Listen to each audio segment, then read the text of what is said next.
It all started with a forgotten suitcase and a stormy night.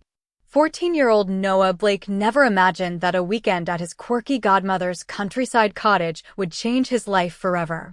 He was only supposed to stay a few days, just long enough for his mom to handle an emergency at work across the country. "Be nice to Aunt Carla," his mom said as she hugged him goodbye at the train station. "She's eccentric, but she means well." And eccentric was putting it mildly. Aunt Carla lived in a restored Victorian farmhouse 2 hours outside the city. She was an ex-theater actress turned costume designer who spoke in dramatic tones, kept mannequins in every hallway, and brewed her own herbal tea for clarity of mind and spirit.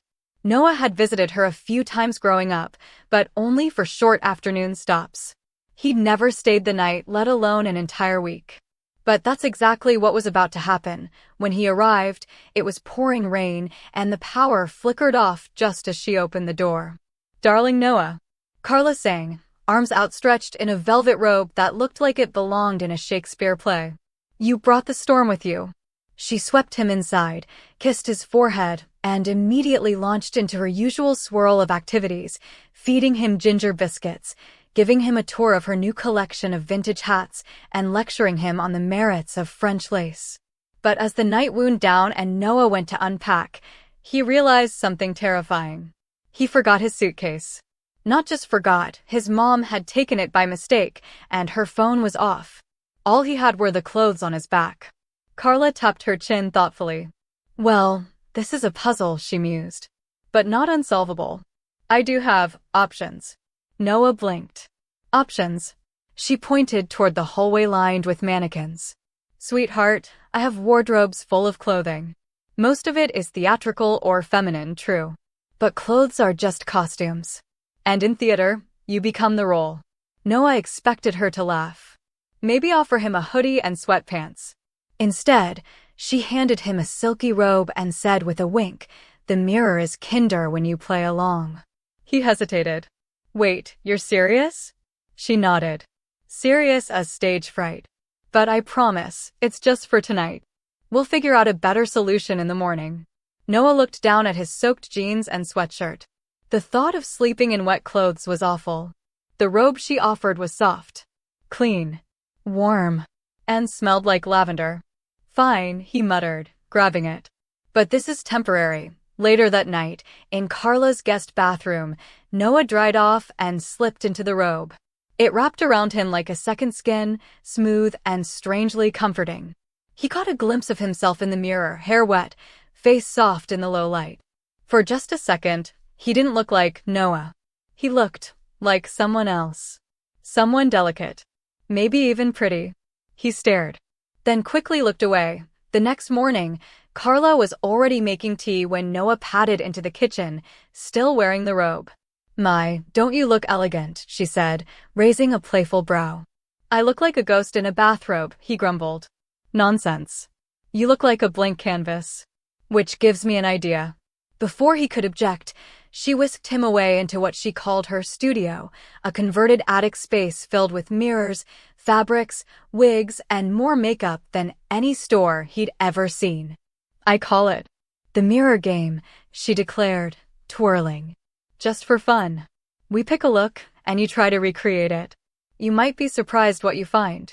Noah opened his mouth to protest, but she was already flipping through a lookbook of fashion sketches. "Just one look," she said sweetly. "No photos. No one will ever know. I promise." He sighed. "One." The transformation took over an hour. Carla chose a simple 1950s-style dress, pale blue, cinched at the waist, with a flared skirt. She pulled out a matching wig, taught him how to pin it, then guided him through makeup. Light foundation. A touch of blush. Lip gloss. Mascara. Nothing too dramatic. When she finally turned the mirror around, Noah stared. He didn't see Noah.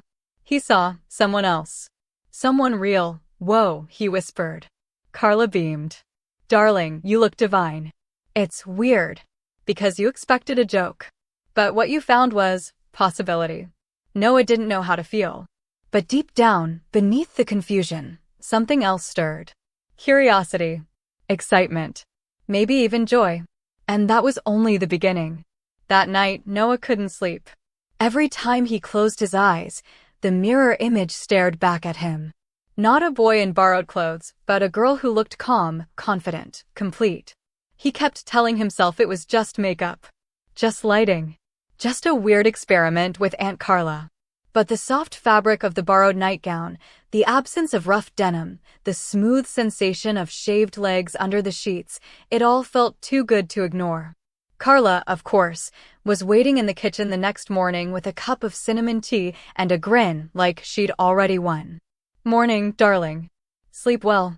Noah shrugged, slouching into the chair. "Kinda. Thinking about the mirror?" His face turned red. "A little." She slid a small box across the table. "Then let's lean in. Just a bit." He opened it slowly. Inside was a delicate silver necklace with a tiny oval charm that read, "Sage." He blinked. "What's this?" Carla smiled softly. "A name. For the girl in the mirror. If you want it." He stared at the charm.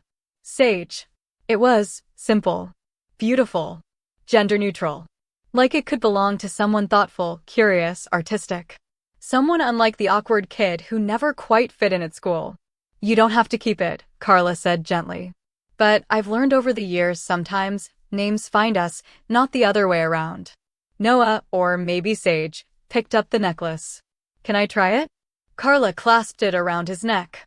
For the rest of the morning, she didn't call him Noah again. And he didn't correct her. That afternoon, the rain finally stopped, and Carla insisted on taking Sage into town for errands. "You promised no photos, no telling anyone," Sage warned, clutching the edge of her sweater. "Sweetheart," Carla replied, pulling a flowy scarf over her shoulder, "I have kept stranger secrets than this." Sage wore a pale green sundress, minimal makeup, and a denim jacket. Carla helped style her hair into a soft side braid and insisted they both wear sunglasses. Just in case. No one stared. No one pointed. They walked through the farmer's market, bought warm pastries, and sampled fig jam from a bearded vendor who called Sage ma'am without blinking. And that was the moment it hit her. They saw a girl. Not a costume. Not a boy in disguise. Just a girl. Her heart thudded in her chest. The thought was terrifying, electrifying, and underneath it all freeing. Until someone shouted her old name, Noah. She froze. It was Jace Merrick. From school. Star soccer player. Known for his smug smirk and high fives with bullies. He was standing by the artisan soap booth, sunglasses pushed up into his wild curls, blinking like he couldn't believe what he was seeing. "Noah Blake, is that you?" Carla's grip on her arm tightened ever so slightly. Sage swallowed hard. Her voice caught in her throat. Jace took a step closer. "Whoa, I didn't recognize you. You look different." Carla stepped in with the poise of a Broadway lead. "This is Sage, my goddaughter. You must have her confused with someone else." Jace looked uncertain. "Really? She looks just like..." "Sage gets that all the time." "Must be some distant cousin," Carla said with a dazzling smile. Jace tilted his head. Sage felt the heat rising in her cheeks. "Well, nice to meet you, Sage," he said finally. "You've got great style." And just like that, he turned back to the booth. They walked away fast.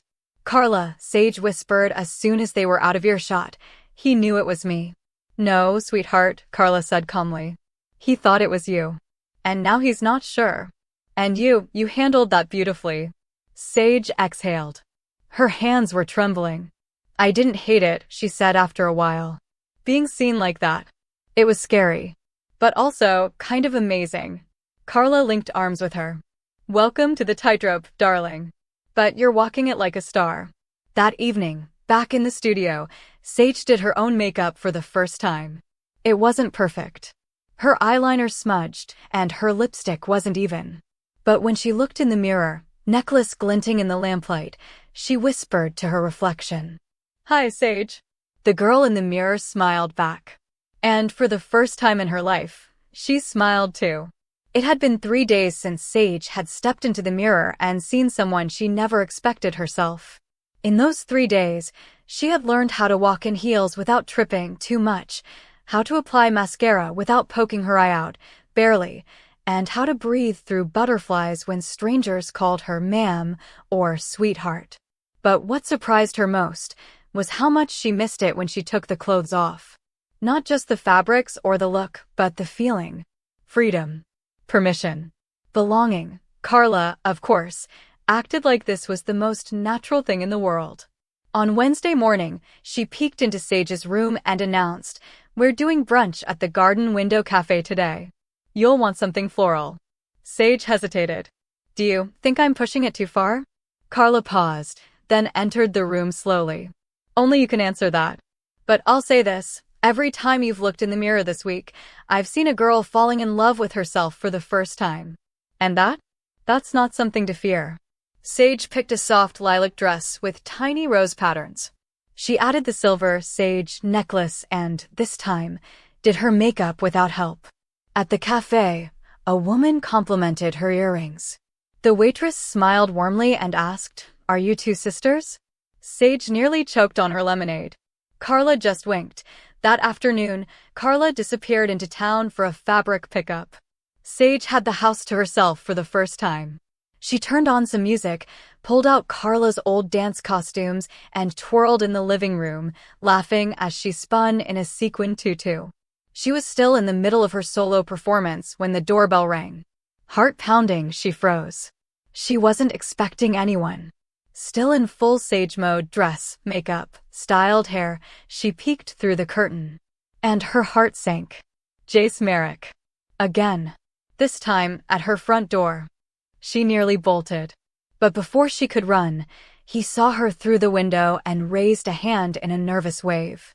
"Hey, sorry, I didn't mean to freak you out." Sage opened the door a crack, panic rising. "What are you doing here?" Jace scratched the back of his neck. "Look, I know I probably made things weird the other day. And I figured it out. I think I did." She stared at him, frozen. "I didn't come to make fun of you," he added quickly. "I just wanted to talk. Please." For a long beat, neither of them said anything. Then, against her better judgment, Sage opened the door. They sat on the back porch. The sun was setting over Carla's wildflower garden. Sage had changed into a hoodie, removed her lipstick, and tied her hair back, but there was no hiding the truth anymore. Jace didn't look smug or amused. He looked nervous. "I knew something was different when I saw you at the market," he said. "But honestly, you seemed happy and confident. Like, really confident." Sage looked away. "You're not gonna post about this or something, right?" "God, no. I'm not like that." She stayed silent. "Can I ask something?" he ventured. She gave a guarded nod. "That day at the market, was that the first time? Or, have you done this before?" Sage took a breath. "First time. But not the last, I guess." He nodded slowly. "So, it's not a prank. Not a dare. It's real." "Yeah," she whispered. "It feels more real than anything else ever has." Then came the last thing she expected. Jace smiled. "Okay, cool. Cool. Yeah, I think it's brave. And honestly, you rocked that dress." Sage stared at him. Her brain refused to compute. "You're not disgusted? Or confused?" "Oh, I'm very confused," he laughed. "But not about you. I'm confused why I felt butterflies when I saw you that day." Sage blinked. "What?" "I thought I was just into sporty girls with ponytails and messy hoodies," he said with a chuckle. "Now I'm rethinking everything." They sat in silence. And then Sage laughed. For real. Loud, pure laughter. "Carla would call this a plot twist," she said. "More like Act 2, Jace replied.